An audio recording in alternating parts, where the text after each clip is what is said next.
يا كشري. ايوه يا موزه، في ايه؟ انت هتيجي تتجوزني امتى بقى ان شاء الله؟ اتجوزك ايه؟ احنا لسه صغيرين لما نكبر بقى. بقى كده يعني يا كشري انت كده بتضيع وقتك معايا؟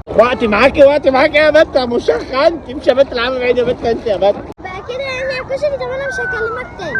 يا لهوي لا يا حبيبتي، انا بهزر معاكي. تعالى هتجوزك بكره الصبح الساعه 6 الصبح. لا انا زعلانه منك يا كشري.